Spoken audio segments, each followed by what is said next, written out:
안녕하세요. 트렌드 분석가 김용섭입니다. 일주일에 한 번씩 주목할 트렌드를 살펴보고 그 트렌드에 담긴 의미와 방향, 기회를 생각해보는 위클리 트렌드 인사이트입니다. 여러분 혹시 리테일 테라피라는 말 들어본 적 있습니까? 리테일, 유통, 여기다가 테라피, 힐링하고 치유한다 이런 말을 붙여서 쇼핑을 통해서 뭔가 힐링한다 이런 의미예요.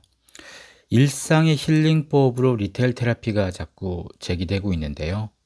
이 말은 2021년부터 본격적으로 쓰기 시작했어요. 주로 유통업계, 마케팅업계가 주로 많이 얘기하고 있고, 사실 전 세계적으로도 우리가 주로 쓰는, 우리끼리 쓰는 말일 수도 있어요. 왜 이 말을 쓰기 시작했느냐? 팬데믹 기간, 사실 이 기간에도 새로운 사업은 시작됩니다. 팬데믹의 그 어려운, 특히나 오프라인 영업에선 굉장히 어려운 시기죠. 이런 시기에 새롭게 런칭한 백화점이 있습니다. 현대백화점에 여의도에 있던 더 현대서울, 그리고 또 아울렛도 만든 게 있죠. 현대 프리미엄 아울렛 스페이스원. 이런 곳은 코로나 시기에 만들어진 거죠. 뭔가 그 이전과 다른 마케팅 컨셉이 좀 필요했겠죠. 그래서 이런 공간에서 자연과 휴식을 컨셉해서 이 공간 안에 사람들이 쉴 수 있는 실내 조경이나 휴식 공간들, 예술을 소비할 수 있는 공간들을 점점 많이 만들었죠. 사실 이런 흐름들은 갑자기 나온 건 아니죠. 팬데믹 이전에도 주요 백화점, 주요 쇼핑몰에서 가장 중요하게 생각했던 것이 경험과 취향, 이걸 반영시키기 위해서 휴식의 공간부터 예술을 경험하는 공간부터 이런 투자를 많이 했습니다. 공간은 오프라인 유통에서 굉장히 중요한 화두죠. 이 중요한 화두가 팬데믹 기간 동안 더 커진 거죠. 우리가 어디 멀리 다니지도 못하고 사람들과의 거리도 두고 이런 상황에서 오프라인의 대형 백화점이 됐건 쇼핑몰이 됐건 아니면 소매 유통 매장이 됐건 여기 가서 어떤 경험을 하느냐 이거에 따라서 물건을 더 사고 덜 사고도 있지만 그 물건을 사는 과정에서의 느끼는 즐거움, 그 쇼핑몰에 대한 어떤 즐거움 이것이 좀 달라지지 않겠습니까? 그래서 백화점들, 이 유통점에서 리테일 테라피란 말들을 요즘 많이 쓰고 있는데요. 2022년 2월에 열렸던 서울 리빙 디자인 페어, 여기에서 가장 주목받은 브랜드가 시몬스 침대였습니다. 시몬스 침대 이 공간은 역대급 대기 행렬, 몇 시간씩 기다릴 정도로 대기 행렬이 있었고, 오픈런이라고 그러죠. 문 열자마자 들어가서, 그 백화점 문 열자마자 들어가서 물건 사는 것처럼 이 전시 공간 오픈하자마자 거기 줄 서 있던 사람들이 우르르 들어가서 연일 매진했던 그런 거죠. 침대 회사입니다. 근데 이 침대 회사가 청담동에 시몬스 그로서리 스토어를 만들어 놓은 게 있고, 이미 그 전에 경기도 이천에 복합문화공간 시몬스 테라스를 만든 것도 있죠. 이 두 공간 모두 침대를 본격적으로 파는 공간은 아닙니다.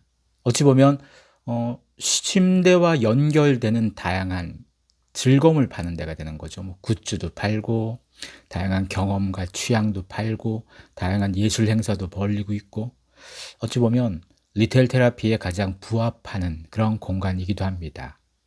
팬데믹 기간 동안 수많은 기업들이 오프라인에서 새로운 경쟁력을 찾기 위해서 다양한 시도를 했는데 그 중에 가장 부각되는 시도가 바로 리테일 테라피가 되겠죠.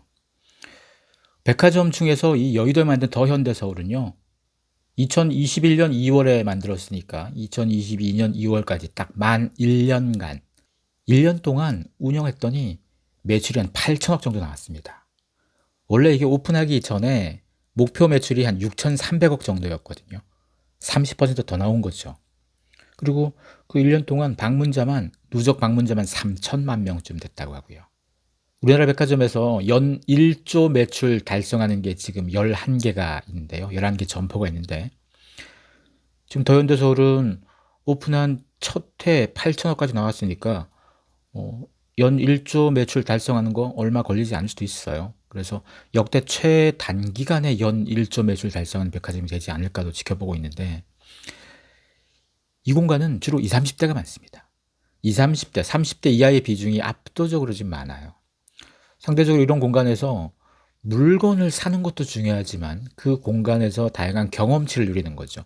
실제로 더 현대서울 같은 경우는 전체 영업 공간, 그러니까 물건 팔 수 있는 영업 공간, 전체 영업 공간의 절반 정도, 그 공간이 지금 전체 영업 면적의 절반 가까운 면적이 조경과 뭐 자연, 실내에서 누릴 수 있는 즐거움, 이 휴식 공간입니다. 백화점 입장에선 이런 공간을 임대 매장을 더 많이 만들면 만들수록 매출이 더 높아질 수도 있을 텐데 이렇게 큰 공간에 어찌 보면 돈 안 버는 공간으로 만들었죠. 오히려 이것 때문에 20대, 30대 소비자들이 더 많이 달려와서 이 백화점에서 물건도 많이 사지만 사진도 열심히 많이 찍죠. 요즘 리테일 공간의 가장 중요한 맥락은 얼마나 사진을 잘 찍을 수 있느냐, 그 사진을 통해서 인스타 올려야 되겠죠. 여러분들 카페나 식당도 마찬가지죠. 예전에는 카페나 식당에서 음식 사진을 많이 찍었죠. 그래서 소위 인스타빨 좋은 음식이라고 해서 화려한 이런 음식들이 있는 공간이 굉장히 선호가 많이 되었죠. 근데 어느 순간부터 카페나 식당에 가서 음식을 안 찍고 인테리어를 찍고 그 카페에서 바라보는 뷰를 찍고 어찌 보면 우리가 그 공간 속에서 느끼는 즐거움에 대한 투자, 이 가치를 더 중요하게 생각하고 있다는 겁니다. 당연히 수많은 백화점들, 수많은 쇼핑몰들, 뭐 수많은 브랜드가 갖고 있는 팝업 스토어가 됐건 이런 곳에서 점점 이런 시도를 많이 하지 않겠습니까? 그리고 이런 시도를 먼저 했던 기업들이 성과가 좀 괜찮았어요. 그러니까 당연히 이렇게 접근하겠죠. 근데 사실 여기에서 우리가 주목할 게 하나 있습니다. 오프라인 매장, 오프라인의 유통 공간이 공간에 투자하고 경험과 취향, 뭐 힐링이 됐건 자연이 됐건 예술에 투자한 건 이번이 처음이 아니잖아요. 아주 오래됐습니다. 예전부터 늘 그랬어요. 갑자기 나온 게 아닙니다. 오프라인 유통은 고민이 하나 있었습니다. 점점 커지는 온라인 쇼핑을 못 이기죠, 사실은. 물건 파는 것 자체만 갖고는 못 이겨요. 그래서 오프라인 리테일이 갖고 있던 무기가 뭔가 하면 사람들의 경험과 취향, 뭐 맛집도 갖고 오고 사람들이 놀 수 있는 공간, 놀이터를 자꾸 만들어주는 게 원래 방향성이었어요. 그 방향성에서 팬데믹 기간 동안 조금 자연 친화적인 요소, 실내 조경 이런 부분이 좀 더 가미가 된 거죠. 엄밀히 따지면 리테일 테라피라는 것은 원래 가던 방향이에요. 갑자기 나온 방향이 아니고 가던 방향인데 팬데믹 기간 동안 유통업계, 마케팅업계가 이 키워드를 굉장히 많이 증폭시키고 있는 중입니다. 앞으로 시간이 지나면 지날수록 점점 오프라인보다 온라인 쇼핑의 힘은 더 세질 겁니다. 그렇다고 해서 오프라인 쇼핑, 오프라인 리테일 공간이 사라지지 않습니다. 전 세계에서도요. 백화점은 사양 산업입니다. 근데 놀랍게도 한국의 백화점은 장사가 잘 됩니다. 이거 굉장히 주목해야 됩니다. 한국의 백화점은 전 세계 어떤 백화점보다 백화점의 그 공간을 효율적으로 투자를 잘하고 있습니다. 꽤 많은 백화점에서 이미 오래전부터 맛집부터 멋있고 좋은 거 잔뜩 갖고 와서 어찌 보면 여유 있는 사람들이 거기서 놀다가 명품 조금 살 수 있는 이런 공간. 힐링의 공간, 물건 사는 공간이기보다 힐링의 공간이자 사람들을 만나는 공간. 이게 백화점의 포지션이 되면서 한국의 백화점은 전 세계적인 백화점 사양세에서도 건재합니다. 어찌 보면 한국의 이 유통업계, 오프라인 유통업계가 지금 리테일 테라피라고 지금 말을 붙였지만 이 말 요즘 쓰기 전부터도 이런 맥락에 대한 투자를 굉장히 많이 해왔다는 것이고 앞으로 계속 이 관심 가져야 됩니다. 왜냐? 이거 뭐 백화점이나 뭐 큰 브랜드만 얘기가 아닙니다. 일반 자영업자들도 마찬가지입니다. 자영업자들이 갖고 있는 공간, 뭐 어떤 사람은 그 공간에서 먹는 걸 팔 거고 어떤 사람은 뭐 옷도 팔고 뭔가를 다 팔 거잖아요. 그 파는 공간.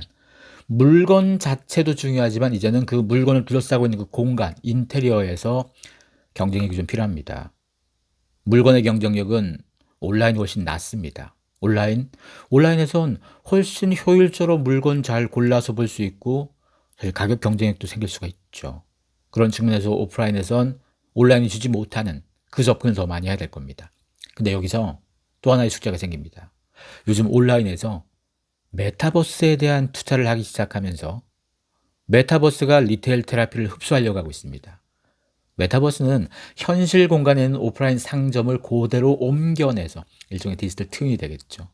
그래서 지금 당장은 아니어도 장기적으로 봤을 때 우리가 가상 공간 속에서 고글 끼고 뭐 손발에 이 신체 감응 장치 같은 거 센서 끼고 이렇게 해서 실제 내가 특정 매장에 걸어 들어가서 물건 만져서 물건 입어보는 이런 느낌 이거 공유할 수 있는 상황들 생기겠죠. 이미 시도를 많이 했습니다.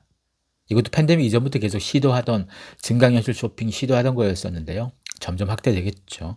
그래서 리테일 테라피는 오프라인 매장에서 지금 쓰는 말이긴 하지만 모든 유통, 모든 물건을 팔고 사는 공간에서 이제 가장 중요한 건 경험, 공간, 물건을 둘러싸고 있는 다양한 콘텐츠가 필요한 거죠. 그래서 이런 부분들 앞으로 어떻게 좀 전개될지도 계속 지켜봐야 될 겁니다. 물론 뭐 이런 신조에 너무 현혹될 필요는 없습니다. 큰 맥락을 기억하면 되고 그 맥락의 방향성을 기억하면 되는 거지 이 단어 자체를 굳이 뭐 열심히 외울 필요는 사실은 없습니다. 하지만 우리가 이런 현상, 트렌드에 대한 여러 가지를 가장 명확하게 함축시켜서 설명하려고 이런 용어를 만드는 거니까 이거 한번 기억해 두시면 좋을 것 같습니다. 지금까지 트렌드 분석가 김용섭이었습니다. 고맙습니다.